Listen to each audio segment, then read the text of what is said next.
I think sometimes why we get scared, or why at least I get scared, is I try and formulate how to be the best at everything, the best dad, the best husband, the best business owner, the best leader, the best, whatever it may be. And it's just like, when you're thinking about things, just have singular focus on whatever it is, and, move in and out of those focuses. Don't think that you have to go and take everything on at once. We can get caught up in the BAU, business as usual, day-to-day operations. But if we're continually thinking, how do we become the best of the best? How do we level up? What does that next level up look like? How do we be the leader in our industry? Yeah. And you ask those questions and you solve those problems you'll find that compounding interest that you're talking about, it comes back. It might seem like a big vision. That's when you know that's the right vision. I say this all the time to individuals I work with, because they play small. And I'm like, no, it has to be what I call an OMG, outrageous, massive goal.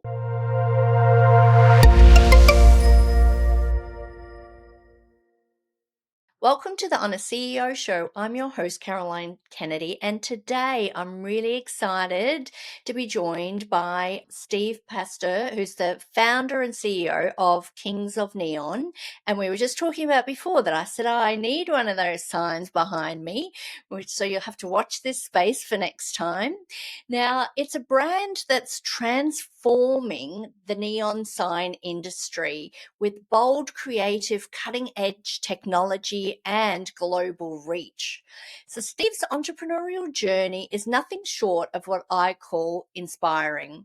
And from the early days, he was a DJ, and then he went into launch Kings of Neon in 2019, if I have my facts correct. And he built it to a multi-million-dollar business, which is recognized globally as well. And they've got clients like Janet Jackson, McDonald's, NFL, so some big players in this space. And his rapid growth also earned him a ranking in the Smart Company Smart 50 Awards as well. And in October 24, Steve made headlines when he was on the Shark Tank Australia, pitching his business, which is now a $10 million business. And interestingly, he walked away from a deal with Nick Bell. And I want to deep dive into that. But for me, what that really kind of defined was the confidence that you have in your ability to be able to grow and control, and the vision that you have for your business. So I'm really excited to deep dive into your journey today, Steve. And thank you so much for taking the time to join us.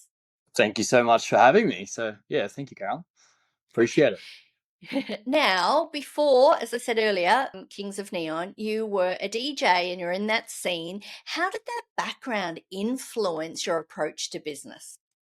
Yeah, so I guess to come back just one step is I have forever been a retail guy.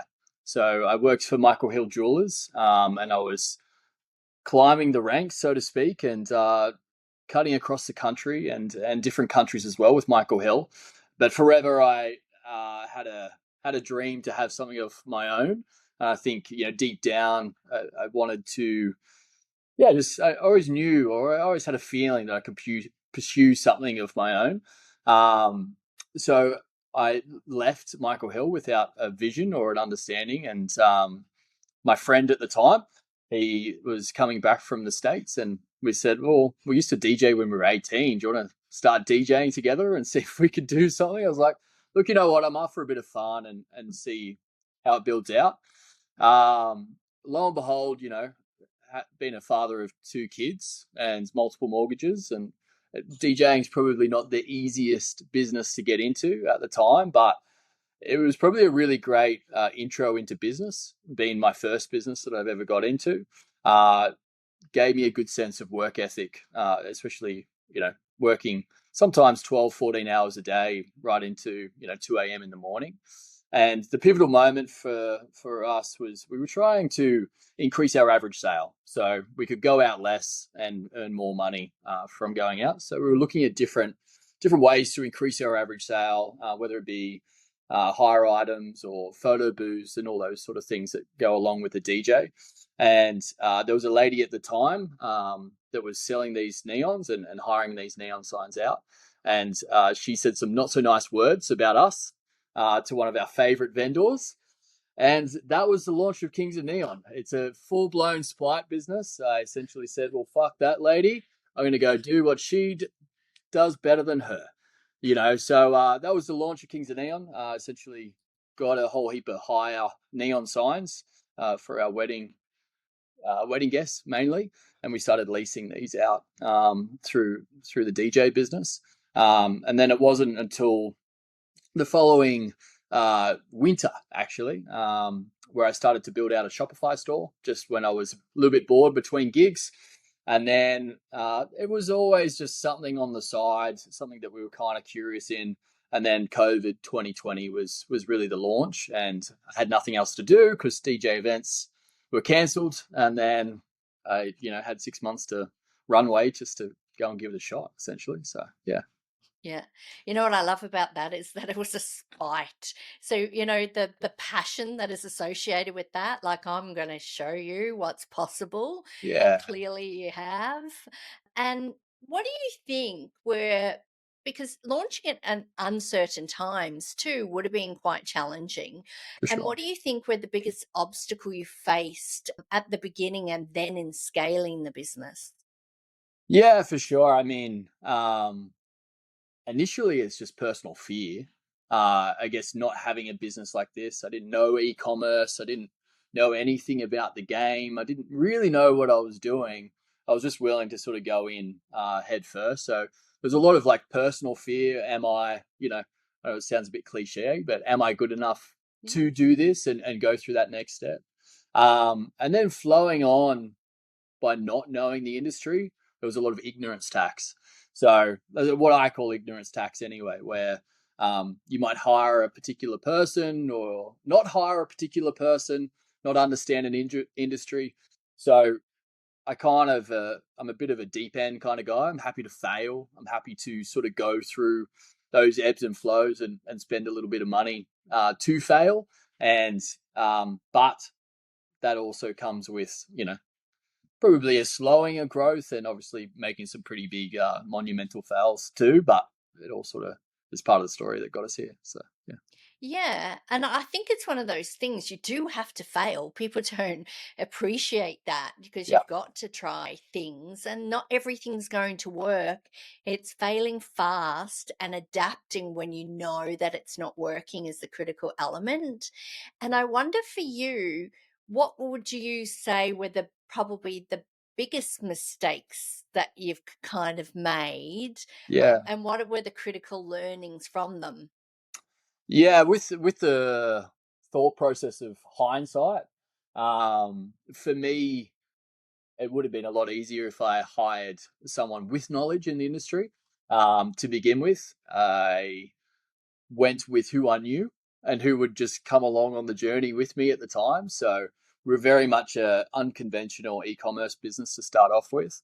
But to sort of put a particular story on it, one of the biggest kind of monumental failures is early days, pre $1 million revenue, I signed up to a marketing agency, not knowing that marketing agencies are, they can have their own little quirks, so to speak. And this was one of the largest marketing agencies in Australia. And being, you know, I was very convinced by them that the larger the agency, the better the results. And unfortunately, at the time, I actually signed up to a $22,000 a month plan, which was only SEO and Facebook marketing, which I didn't know any better, but I thought they'd do something great with it. And yeah, it was a minimum 3 months contract. I was able to get out of it after two, but it was it was quite a big fleece and a big hit to the revenue and bank balance at the time for sure. Yeah, and that is a learning that many businesses, not just e-com, go through. Yeah. And it's really interesting because I always think about whether that industry is ripe for disruption in terms of, if we don't get you results, then you don't pay. Yeah. And so really backing themselves Yeah. too. And anytime I've entered into agreements with any digital marketing agencies, always based on outcomes and results, and they don't like it, but I'm quite forceful with it, and that's okay because you've got Yeah. to see a return on For investment. sure. Yeah, for sure.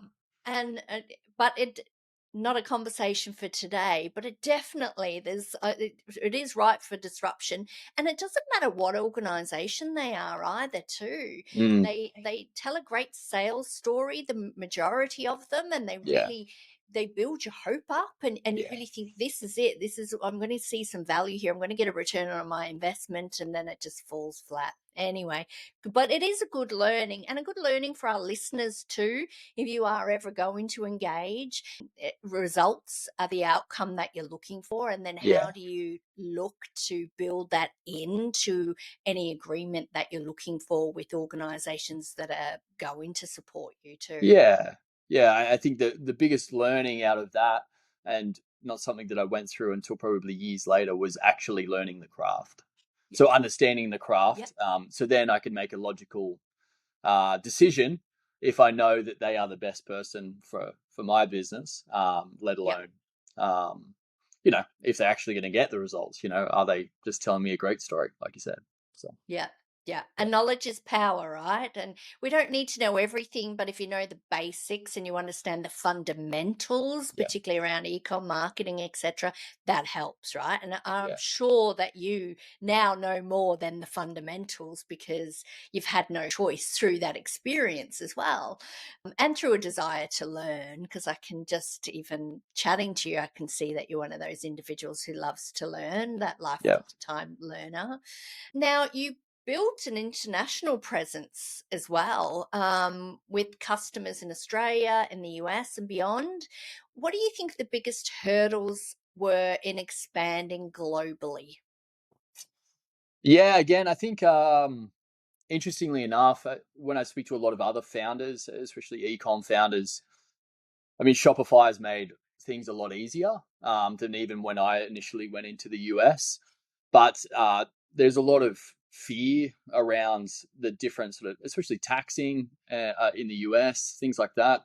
Um, and just how it gets done, how business gets done, whether it's through not knowing how an item is tracked, who's shipping, like we've got all these last mile, Yeah. um, players that take over the Australian market. And then depending on where that's located, the customer can have an amazing experience or a really terrible experience.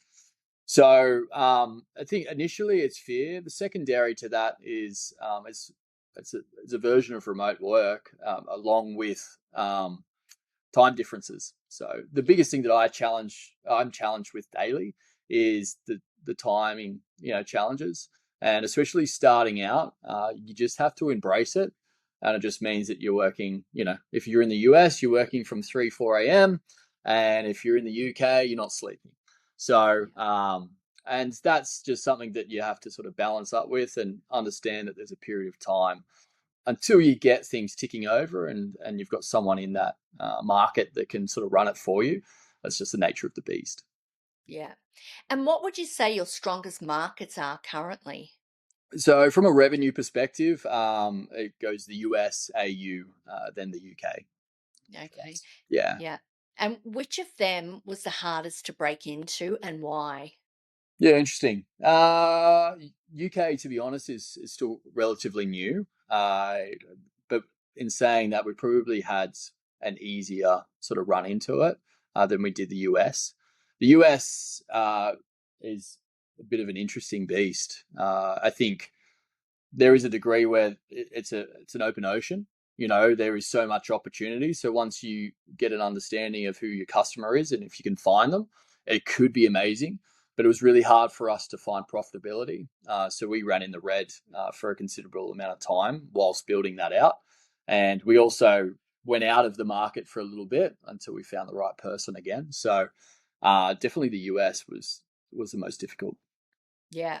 And how did you break into it then? Like when you said finding a target market, which Yeah. is the critical part, like Yeah. how did you then sort of crack that nut? Yeah, so I think there's an element of maturity in business where we started to understand who we actually were, and it's really interesting, the LED neon market, because a lot of players got into it when it was just bursting, which was like probably 2019, 2020, and saw a lot of success on the back end of that. However, a lot of those companies have fallen off now and they don't even exist. Whereas we always had this sort of B2B element to our business and a customer service, Yeah. and we really strive when we get to work with larger businesses as well. And it suddenly just started to shift, and we were trying to go into the US market as a more of a D2C e-commerce play, and we weren't getting that profitability. And where we saw the shift is when we shifted our focus, in essence. So we went, you know what, let's not try and find profitability from the D2C side of the business, and let's go in with our B2B offering, where we're starting to see some wins in Australia and focus on the people. I spent some time in the US with our staff and understanding the market a little bit more. And then we just started to see a nice little uptick. Yeah, great. And you were talking about like working with organizations of B2B and like the NFL, and I Yeah. mentioned McDonald's earlier and Janet Jackson. How did those opportunities come about? And what challenges did they present as well? Yeah, definitely. The NFL is the best story. So this is the quintessential hustle story, I Yeah. like to call it. So I saw a bit of a life hack because we've got a product where people feel a localization element. So signage is very localized. They want to be able to go down the road and touch and feel a lot of the times. So, and they won't call someone if they're out of area. So we thought, well, you know what? Where's the best place to launch in America? And we're like, City of Lights. Let's go to Las Vegas. So I started a um, remote office in Las Vegas. So I went on, got a remote office, and we obviously weren't physically there. And lo and behold, 2 weeks later, I got a call from the organizer for the NFL draft. So I was very upfront and honest with him and advised him that a majority of the operations were in Australia. And the thing and how we typically won the business early days is we just went well over and beyond what anyone else was willing to do. So we built out like literally a 30-page pitch deck for NFL draft and preemptive designs and that would mean for the customer, what that would mean for the organizer, and just went above and beyond to the point where I actually went over with some of the team and installed them for them. And that's where we won all those events. The tricky part with working with larger corporates is the expectation. There's especially in events, there's a very high expectation around delivery and what delivery looks like. And if it doesn't fit in exactly to what they expect or a level of expectations, or you don't communicate as well as possible, um, you have it. You can just lose the customer straight away. So we've had little experiences like that, but funnily enough, typically they end up coming back because it's still better than the rest of the industry. So yeah, Yeah, so you set the standard high. But even what I think about that story is you were transparent at the beginning. So you said this is where our operation is. The logistically, we're going to service into America. It's all in Australia. yeah, That perhaps in itself could have been a deterrent to a big corporate organization. Yet they must have appreciated the transparency, or they appreciated the extra effort that you would go to yeah. prove that you could deliver as well. I mean, correct me if I'm wrong, but how excited do you get when someone gives you effort without asking? Oh, amazing. Right, Yes. right. I look for it day in, day out, believe me, and it's very Yeah. hard to come by. Yeah, yeah, Yep. and I like I'm literally.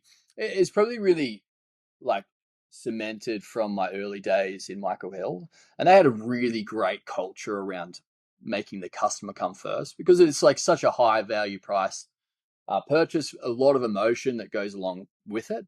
So it was almost 8 years ingrained into me that whatever the customer said, they were right. Yeah. And to bring that into a market where a lot of my competitors, they don't care about customer service. They'll offshore it. They won't even know who's running their customer service. They'll try and find the cheapest product and then send it on the cheapest airplane to get there in the most inefficient way, just so they make the most revenue off each deal. And I just like, I don't know, I'm just ingrained, and obviously been in the events industry for a couple of years. Also, I was like, what's the easiest and best way, the best experience for the customer to sort of go through that journey? And I think for Jason, which was the contact for the NFL, I think he saw that. He just like, because it's just rare. It's just super rare for people to go over and above. Yeah. And I also think it's perhaps a sense of responsibility too. Like I get a sense of that when I'm talking to you, and I know from experience that that sense of responsibility, I'm making a commitment, and these individuals are relying on me, and Mm. therefore I've got to deliver, and I'm Mm. committed to delivering, because it's also to about your brand and your personal brand as well as your Yeah. actual organizational brand. Yeah. But if you're committed to delivering, it's not many people just go that extra mile. And it's such a shame today, but it is Mm. absolutely a point of difference, even though we shouldn't be No. necessarily. Yeah, but that's, and I think people probably get a sense of that from you. I know I certainly do. And you probably, I don't know whether you recognize that or not, but Yeah. It's it probably comes down to one of my core kind of morals within me, where I look for trust in others. So that's probably my highest value points, and especially when we're hiring, I look for that trusting element over and above a skill set. So yeah, exactly what you said just then is like, if I can't deliver on what I say, or even what my team is saying, um, then that's not a transaction. That's not a positive transaction. That's a negative transaction. And someone needs to be responsible or accountable for that transaction. And 99 times out of 100, it lands with the business. Um, uh, Unless you've communicated it. And even if you have communicated, there's still an opportunity to over communicate it. And I think just having that as a core, like, fundamental of the business, and then revolving through, the team, there is an expectation that it's not just sell a sign and then hang up the phone. It's like, what's the best possible outcome for the customer? yeah, yeah. I really do love that. Now let's talk about Shark Tank Australia. Sure. What was pitching to the sharks like? Fucking petrifying. Yeah, like, super interesting experience. I mean, I haven't necessarily. I did do some small TV gigs when I was younger, but I've never been on TV or anything like that. And then you're obviously there to talk about yourself, which is scary.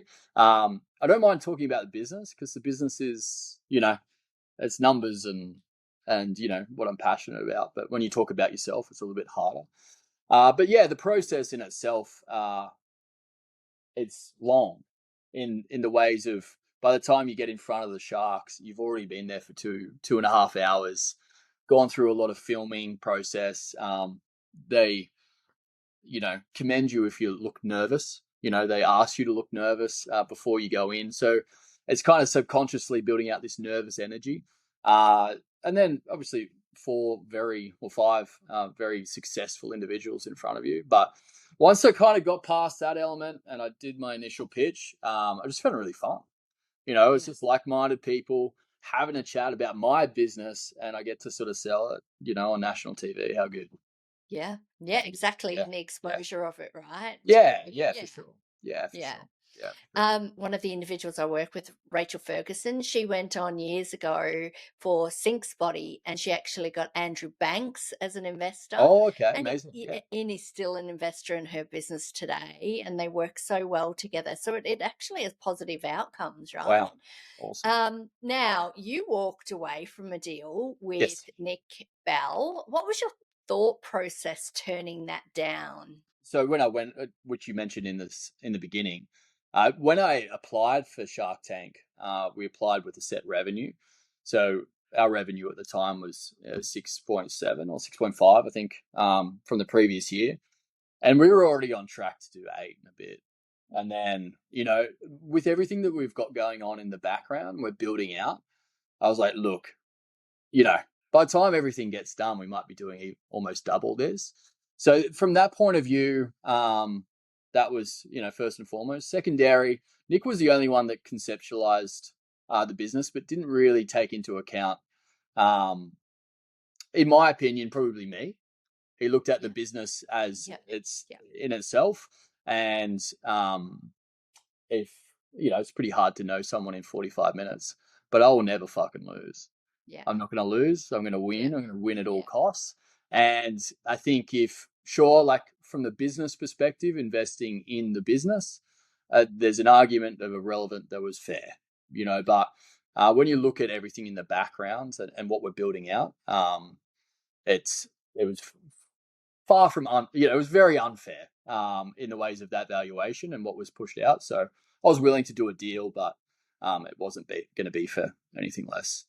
yeah, Than I was there for. So yeah, yeah. I also think backing yourself is really important. And you're right. Even when I watched the clip of it, I could get a sense that he was discounting your drive and your ambition. And it was interesting to watch too, because he wasn't happy that you declined him.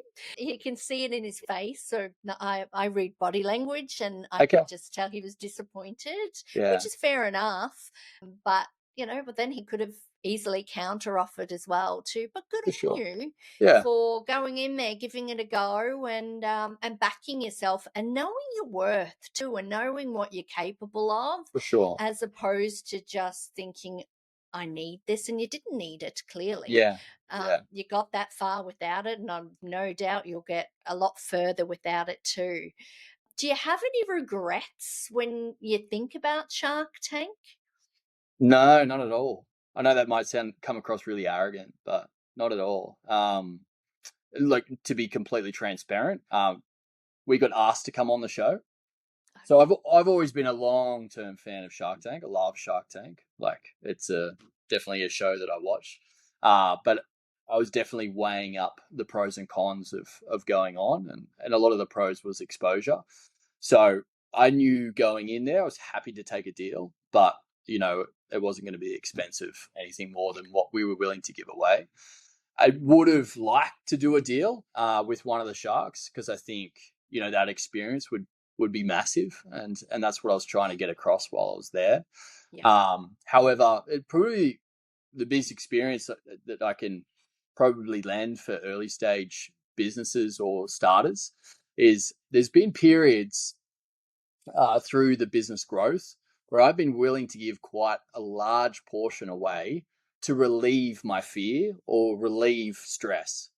And if you can push through that fear and push through that stress, you realize that like no amount of money is actually worth any percentage of your business if you can go through it. Yeah. And the freedom that gives you as you start to grow your business is like it's so uplifting, and it's got enormous potential, and you can create and mold your culture in your own particular way. And I think the benefits far outweigh um, a pocket of money, unless it's life changing. I think you got to weigh those things up.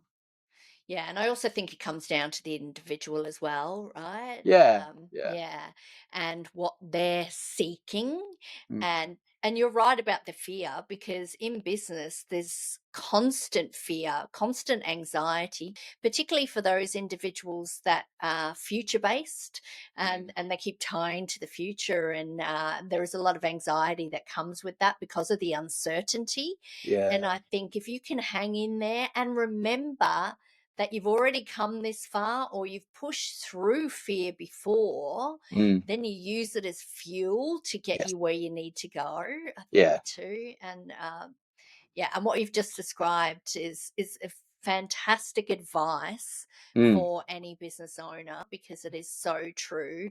And I loved how you also said, I would have paid lots of kind of money to relieve that fear, but there is nothing that will relieve that fear other than pushing through it. Yeah. Yeah. Yeah. Yeah. Mm. It'll still stay there even if you take some money. It's Yeah, it exactly. if anything, it may even prolong it. So Yeah. Yeah. yeah. Now, many business owners are really challenged with branding and differentiation, but I think you guys have done this so well. So tell us, how did you stand out in a crowded market, which is very difficult to do? I'll be honest, again, someone coming not from branding or e-commerce or anything like that. It was we probably got lucky on the name, to be honest. It very much carried us through the earlier years. And I lent on it like nothing else. Uh, but then we've during the whole journey, we're probably more creative and sales based than we were anything else. And with that creativity, we were always throwing around how we connected with our customers and who they were and what they were doing. So we were always kind of molding and changing that messaging to really land with our customers. Yeah. But then I think it's also coupled with the fact that you just got to keep throwing out top of funnel marketing Yep. so that you know everyone knows about you, and then you got to connect with people that align to your brands. A couple of really great collaborations that obviously the starting of the NRL season now is we worked with Brian To'o and Jerome Luai from the Panthers and Latrell from South, and we did a lot with MMA guys, and Yep. we had Delta Goodrum and whichever else. So we always tried to align ourselves with larger named individuals and also brands. And funnily enough, it just came through good customer service. Yeah. So 95% of our collaborations, they reached out to us. We didn't Oh, reach out to wow. them. Yeah, so we've like virtually never paid for any collaboration outside of giving a sign, for free on the odd occasion. So pretty much every single brand or big name has either paid for it or asked if they could do some sort of a collaboration. So That's impressive. That is extremely impressive. yeah, And you might underestimate that, I think. I think we do. Working with Yeah, other businesses, that is extremely impressive. And even Shark Tank coming to you yeah, as well. Yeah, that is extremely impressive. You should, and I know you are very proud of that achievement. It's a testament to the work that you've done. yeah. Thank you, thank you. I Yeah. think I'm a bit of a believer in universal stuff and things coming back to you, and I think it just comes down to compounding interest, as I call it. Yeah. Compounding results, compounding happiness, compounding all sorts of things. And I just think by doing a lot of good work for the initial, one of our first clients was Twitter, for instance. And if you do good work, two, three people are going to say Kings of Neon, and then another two, three people are going to say Kings of Neon, another two, three people are going to say Kings of Neon, and then you just become the obvious choice or the only choice. And um, if you're in a saturated market where other people aren't doing that or not as well, you just got to be better than the next best. Yeah. So it's just a matter of that compounding interest, as I call it. And I think that's where we've slowly built out our brand and our reputation as well. Yeah. And better than the next best is a question that I think anyone listening to this today, think about that. what does that look like for your Mm. business? Because we can get caught up in the BAU, business as usual, day-to-day operations. But if we're continually thinking, how do we become the best of the best? How do we level up? What does that next level up look like? How do we be the leader in our industry? Yeah. And you ask those questions and you solve those problems continual, you'll Mm. find that that compounding interest that you're talking about, it Yeah. comes back. But I also want to recognize that I also think your authenticity, and I know that's a word that gets thrown around, but you're just honest and you say it like it is. And I think that in itself, people value and they're drawn to as well, because they Mm. know where they stand. And there's Mm. trust in that too. And I'm sure that that in itself is why organizations keep coming back to you and why they talk about you to other Mm. people too. For sure. So there's a lesson in that for our listeners too, about just being honest, being yourself, and thinking about what that looks like for their businesses and for Yeah. them as a brand. Yeah, I agree. And not to get too kind of down the personal self of it, but if you're authentic to yourself, then it's going to just come across a lot better to your Yeah, customers. I've been one to, overthink, what does this individual want from me in this moment, in this time? And I think deep down, we just, ultimately want to be ourselves. And for ourselves, we feel most comfortable, which gets the best results. So. yeah, yeah. What's the biggest leadership lesson you've learnt through this journey? Big question, I know. It changes every day. Yep, This is one that I was just talking about this morning. Uh, when you get to a moment, or even if before you get to a moment, I think the biggest part of growth, where especially where we're at right now, and growing out the business is hiring. And I've never really, well, I have, but my conceptualization around hiring changes all the time. But where we're at right now, we have a brand, we have fans of the brand, so it's known, and you can really underestimate the power of changing an industry or innovation or yeah, people just wanting to be part of something, where it can almost scare you from going after those amazing people. And for us internally now, there's been a bit of a conversation where I talk to my leaders, within the business, the ones that are hiring staff for their teams, and I go, "Who's your dream hire? yeah, Who is your dream hire?" And put a name to it. Have you worked with them before? Do you want to work with them? What's it going to do for your life? How can you imagine how it's going to move the business? And then you start to think and you go, okay, and to use it, say for instance, I'm looking for a marketing individual and I'm looking for Davey or something, yeah, from Woody. I was like, yeah, what would he do for the business if you had him here sitting next to you today? yeah, And then you start to reverse engineer and work out how to get that person. yeah, And then pick up the phone and have a yeah, conversation. And a lot of the time we already know these people. They're in our lives. And possibly they've already been thinking about, maybe one day I wouldn't mind working with Kings of Neon or whatever business it may be. And if you get to have that conversation, which I've had two in the last week, and both individuals have said, yes, we'd love to be part of the organization. So you just never know. You never know. yeah, But hiring is like the key to a larger business, and just hiring people smarter than you and not being yeah, scared of it and wanting the challenge. yeah. I love that. And go after what you want, right? Go and get Yeah. it. I think Yeah. that's the critical thing.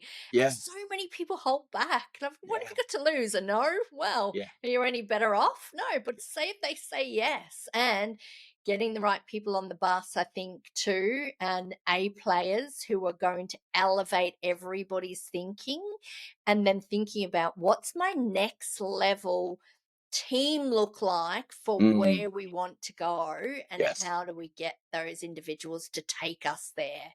I Yeah. love that. And Yeah. it's clearly why you guys are so successful, because you just make it happen. Yeah, we make it happen. And then it's just knowing your, I'm really terrible at back end systems. possibly the worst. I literally zone out whenever you want to talk about anything in detail. I pretty much zone out. So it was like really imperative for me for the next level of growth, to get someone that just loved systems, Yeah. like dreams about it at night. And now we've got that guy, and it's like the amounts of weight off my shoulders is incredible, Yeah. absolutely incredible. So, and it's kind of like that. It's like a little bit of like, what's the biggest weight on my shoulders? What would be my dream outcome if someone could take that off me right now?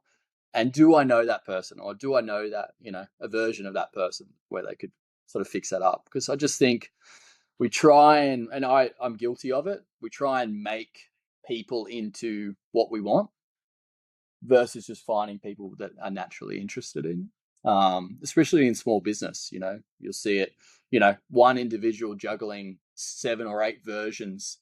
They'll be doing social media, and they're doing sales, and they're packing all the boxes, and, you know, and then, you're expecting them to get your lunch, and then they've got to be a nice person to you too. And it's like, just like, that's not realistic. No, it's way too diluted. How can Yeah. that person Yeah. even focus on delivering? Yeah, for What are sure. they delivering? A lot. Well, Particularly the coffee, that's really going to shift the needle. All right. What's the future look like for Kings of Neon? yeah, so we're going to be the largest signage company in the world. I know that may sound like very ambitious Nope. sort of standpoint, but when I sort of start to think about it and I break it down, I don't get too scared by it. I get sort of excited by it, and then just what that means for our team as well. But for us, it's obviously dominating LED neon and illuminated signage to start off with. But then we just want to sort of dominate the industry. So we're going to look at all elements of the pipeline, whether it be from technologies, because we've got a technology arm to the business, which we'll be launching soon. And then we'll look at manufacturing as well, and just go with the same model in the sense of provide a better product, provide a better service than Yeah. what our customers currently get. And then by offering those sort of elements, it releases capital and allows us to do more and more and more. So I see the signage industry as a bit of a broken industry, very much dominated by smaller individuals or franchises. Yeah. And so you're not getting that level of innovation. And I'm super passionate to bring that level of innovation and customer service to the market. What I want to go back to for the listeners is you said it might seem like a big vision. That's when you know that's the right vision. I say this all the time to Yeah, okay. individuals I work with Yeah. because they play small. And I'm like, no, it has to be what I call an OMG, outrageous, massive goal. It actually Okay. feels like it's not possible. And then breaking it down into bite sized pieces Mm, makes it possible, and then mm. you're just working towards it. And I have no doubt that you will achieve that. And it's exciting. And I can just sense the belief. And you don't always have to believe either. That's Mm. the other thing I would say to anyone listening. You don't have to believe it's possible, but aim for it and then build it. And then you can see just how possible it is. Yeah, It should definitely. scare you, right? Yeah, yeah. Yeah. Even I was talking about singular focus just earlier, in the sense of, I've got a triathlon coming up, and it's in 2 weeks, and I haven't trained as much as possible. I'm confident that I'll get through it.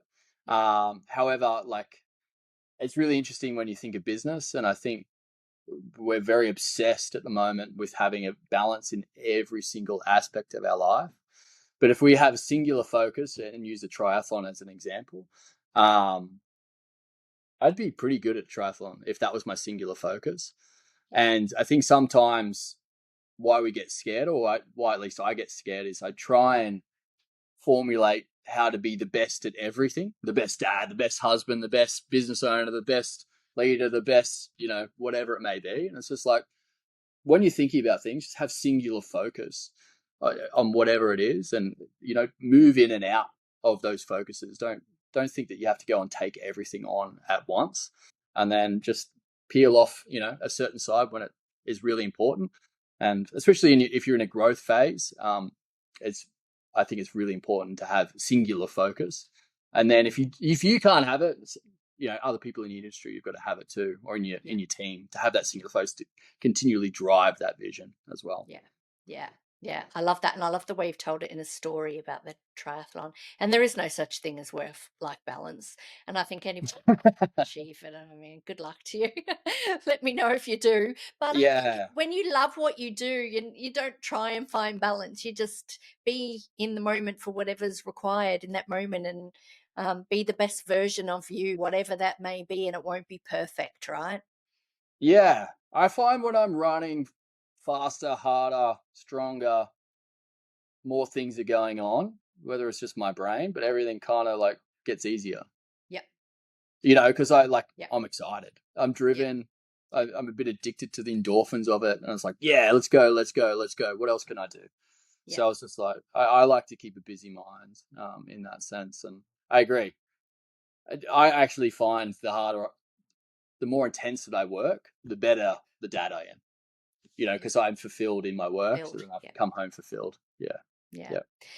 Now, my last question to you is, when you think about legacy, whether that be your personal legacy or the business's legacy in the industry, what kind of legacy do you want to have in your industry and for future entrepreneurs? I think it's hard to have an ending on anything, if I'm being honest. I like different parts of the journey. I would answer that question differently. Yeah. In the sense of day to day legacy, I just want to be true to myself, and I want to feel that passion within the team and within myself to keep continually growing and innovating in the space. In the sense of like possibly in the years and years to come, I I think best to serve the person who I once was, which was, the 28-year-old guy that was trying to climb the ladder, that thought by staying in one industry and one location, that was the be all end all. And I was gunning for the extra 6% pay rise. And that was going to change my life. And I looked up to these individuals as, gods. And it's just so wrong. It's like so wrong. And I get really scared by larger businesses that put amazing people in boxes. And I think for me, I just want to continually grow this business and allow the individuals inside it to grow. And if that means they stay in the business, amazing. If it means if they go out and do other things and some incredible things, amazing. It's just like having that foster of entrepreneurship and growth and continual improvement. And then so everyone comes to work with a big smile on their face and feels like they're accomplishing something. So I know it was a bit fluffy and probably not a definitive answer, but just the continual pursuit. No, and I think also what I heard from you, which is the authentic element, is I just want to be me. But actually, what you did say was, I want to be an innovator. I want to make a difference, right? And I Yeah, think you're already doing that, even from the moment that you had that lady at the beginning with I'm going to do these signs better than you, yeah, that is, I'm going to do it better, I'm going to innovate, I'm going to think how we can do this differently, but with the customer at the heart of everything that you do. And I think that will be, I reckon, your legacy is being yeah, authentic, being you, plus challenging the status quo and innovating in an industry that is pretty static. yeah. I'm wildly competitive too, so Yeah. I I could I tell. don't necessarily conceptualize why one business is larger than mine. So I kind of like, oh, how can I win? How can I win? So I'm always sort of driven, to obviously get to the next level, so to speak. Yeah, good. Well, thank you so much for joining us. And Steve's story is a testament to the power of bold branding, strategic growth, competitiveness as well, and knowing when to bet on yourself. So, thank you so much, Steve, for sharing your story today with us. I truly appreciate it. Thank you so much for having me. Appreciate it.